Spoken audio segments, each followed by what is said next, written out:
దయ్యాలతో వ్యాపారం. ఒక గ్రామంలో ఒక పేద రైతుకు ఇద్దరు కొడుకులు ఉండేవారు. పెద్దవాడు రామన్న, చిన్నవాడు వీరన్న. రామన్న కలిగిన ఇంటి పిల్లని చేసుకోవడం చేత అతనికి కొంతవరకు జరుగుబాటు అవుతూ వచ్చింది. కానీ వీరన్న బొత్తిగా పేదింటి పిల్లని చేసుకున్నాడు. భార్య తరపున అతనికి చిల్లుగవ్వ కూడా రాలేదు. అందుచేత అతనికి పూట గడవడం చాలా కష్టమైంది. తన భార్య సలహా మీద వీరన్న పప్పులు, బొరుగులు, జంతికలు, మిఠాయి ఉండలు లాంటి చిరుతిండి పదార్థాలు ఇంట్లో తయారు చేయించి గంపలో పెట్టుకుని సమీపంలో ఉండే బస్తీకి వెళ్ళి వాటిని అక్కడ అమ్మి అలా తెచ్చిన డబ్బులతో కాలక్షేపం చేస్తూ వచ్చాడు. ఒకరోజు వీరన్న గంపలో తీసుకుపోయిన సరుకు సగం కూడా అమ్ముడవలేదు. ఆ రోజు ఏదో పండుగ. బస్తీలో వాళ్ళందరూ ఇళ్లలోనే ఉండి పిండి వంటలు చేసుకుని ఉండడం చేత వీరన్న తెచ్చిన సరుకుకు గిరాకీ లేకపోయింది. చీకటి పడిందాకా బస్తీలోనే ఉండి అమ్ముడు కాని సరుకు నెత్తిన పెట్టుకుని వీరన్న ఇంటి ముఖం పట్టాడు. అతను తన గ్రామం వెలుపల ఉన్న శ్మశానానికి చేరుకునేసరికి బాగా చీకటి పడిపోయింది. ఆ చీకట్లో ఏవో అస్పష్టమైన ఆకారాలు కదలాడుతూ ఉండడం చూసి అవి దయ్యాలై ఉంటాయని వీరన్న గ్రహించాడు. అయితే వీరన్న చాలా ధైర్యం గలవాడు. అందుచేత అతను ఒక చెట్టు కింద గంపను దింపి కూర్చుని పెద్దగా గొంతెత్తి పప్పులు, బొరుగులు, పొంగనాలు, జంతికలు అని దయ్యాలను ఆకర్షించడానికి కేకలు పెట్టాడు. వెంటనే దయ్యాలు అతని చుట్టూ మూగి మాకిస్తావా అని అడిగాయి. మీకోసమే తెచ్చాను, తినండి అన్నాడు వీరన్న. దయ్యాలు అతని గంపలో చేతులు పెట్టి మిగిలిపోయిన సరికంతా తినేసి భలే బాగున్నాయి, రోజు ఇటువంటి తినుబండారాలు పట్టుకురారాదు అని అడిగాయి. మీరు తింటాననాలే గాని ఎందుకు పట్టుకురాను అన్నాడు వీరన్న. అతను ఆ పూటకు ఖాళీ గంపతో ఇంటికి పోయి ఇక నుంచి నేను దయ్యాలతో వ్యాపారం చేయబోతున్నాను, వాటిని మంచి చేసుకుంటే ఎంత లాభమైనా ఉంటుంది అని తన భార్యతో చెప్పాడు. వీరన్న భార్య ఏమీ అభ్యంతరం చెప్పలేదు. మర్నాడు ఆమె గంప నిండా చిరుతిళ్లు నింపింది. బాగా చీకటి పడేదాకా ఆగి వీరన్న గంపను నెత్తిన పెట్టుకుని శ్మశానానికి వెళ్ళాడు. దయ్యాలు అతని చుట్టూ మూగి క్షణంలో గంప ఖాళీ చేశాయి. అప్పుడు వీరన్న వాటితో, చూడండి తమ్ముళ్ళు, నేను వ్యాపారం చేసుకునేవాణ్ణి, అంటే డబ్బు తీసుకొని ఈ వస్తువులు అమ్ముతూ ఉంటాను. మీరు కూడా నాకు డబ్బు ఇస్తూ ఉన్నట్లయితే మీకు ఈ ఫలహారాలు తెచ్చిపెట్టగలను, లేకపోతే నా వల్ల కాదు అన్నాడు. నీకు డబ్బులే కదా కావాలి, ఇక్కడే ఉండు అంటూ దయ్యాలు చెల్లాచెదరుగా ఎటో వెళ్ళిపోయి కొద్దిసేపట్లో డబ్బులు తెచ్చి గంప నిండా పోశాయి.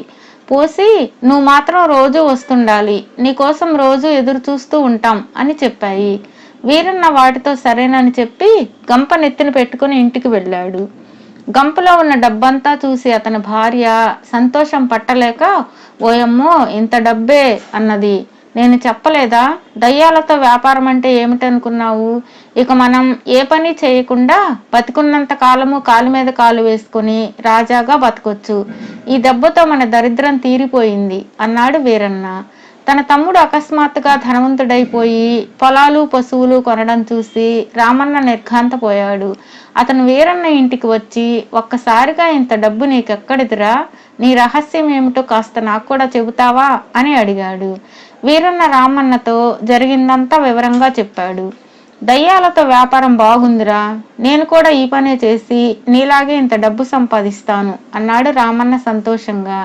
ఆ రాత్రి అతను కూడా ఒక గంప నిండా చిరుతిళ్ళు నింపుకొని శ్మశానానికి బయలుదేరాడు.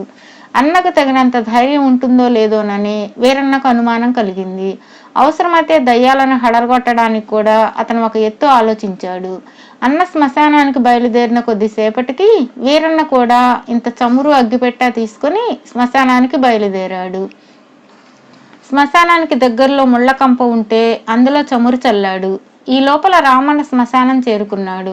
అతను రాగానే దయ్యాలు అతను చుట్టుముట్టి రోజు వస్తానని మాట ఇచ్చి ఏమైపోయావు అంటూ రామన్నను కోపం కొద్దీ రకరకాల హింసించసాగాయి.